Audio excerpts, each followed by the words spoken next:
5 News, where we talk about the top 5 news. This is Auntie Belle, and as you can see, I'm very good at taking care of myself one. So I think I can teach you a thing or two lah.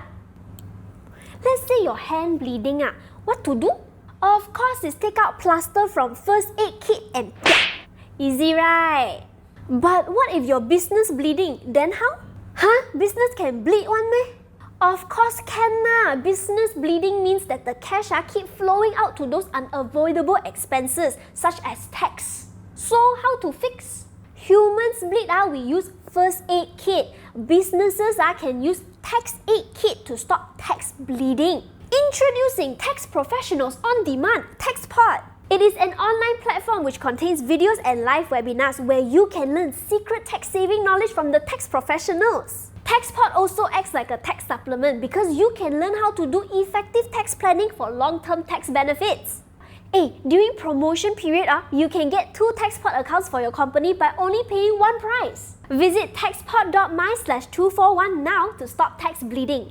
Okay lah, now let us get ready for a summary of what happened this week. With the cases like this, I hope that you all kena cucuk already. If you haven't, what are you waiting for? Faster get lah. If you haven't registered, then faster do it lah. Okay, I don't know if this is good news or not lah, but for people who are fully vaccinated, you guys will get some benefits lah. Got money? No lah, the SOPs will loosen only. Anyways, let me tell you the deets lah. Wow, so cool. I use the cool kid slang. Yo yo yo. Prime Minister Muhyiddin Yassin announced last Sunday that the COVID-19 digital vaccination certificate will be used to verify your immunization status. For Pfizer, AstraZeneca and Sinovac people, you need to wait 14 days after your second dose to be considered fully vaccinated. For Johnson & Johnson and CanSino, it is 28 days after your single dose. So moving on to what you can do when you are fully vaccinated lah. Number 1, long-distance married couples and family can finally cross borders to meet. Number 2, you can travel to your place of worship. Number 3, you guys can makan angin because tourism activities will be allowed. And number 4, you can finally dine in. Boss, order. Makan, bungkus. Makan. Even though SOPs loosen already, please sing mok a bit lah. Still got rules to follow one, and you better follow Why every time Auntie Belle take leave sure got big news come out one. Cannot take leave in peace Like last week a lot of MPs rallied together and say they don't want to support Muhyiddin anymore. Big news It was reported that 2 letters were sent to Agong that had names of 14 UMNO MPs withdrawing their support for Muhyiddin.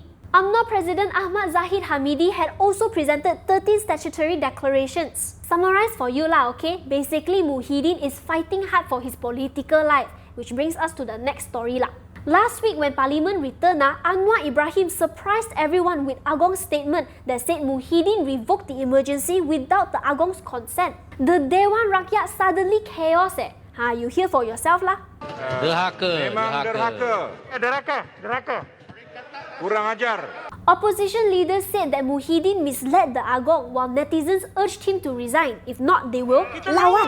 Muhyiddin has since denied all this and accused unnamed political leaders that triggered this for their own personal gain.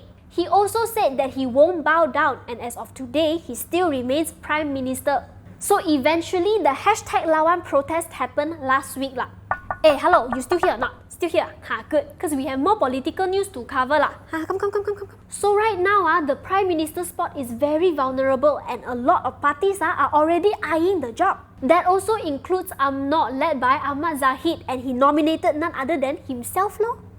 Before you all go attack, wait first because fake news alert.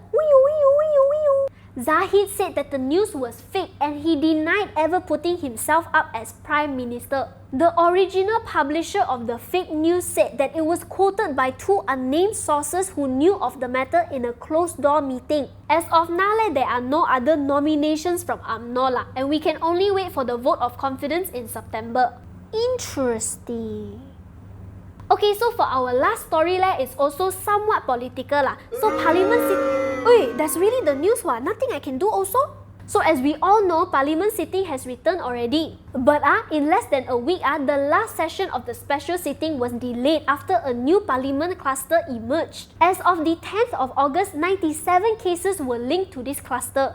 DG Hisham also mentioned that there are 4 cases that are most likely from the Delta variant. Unfortunately, the Health Ministry had also confirmed the first death that is linked to this cluster. A ministry staff, 𝗏𝗏𝗏𝗏, had succumbed to the virus and passed away. He was actually tested negative 2 times before showing symptoms, and this just shows how dangerous the virus is. Before ending this episode, we at Newswav would like to send our condolences to the family and friends of 𝗏𝗏𝗏𝗏. This virus has been far too destructive on all of us, and like I always said, please stay safe.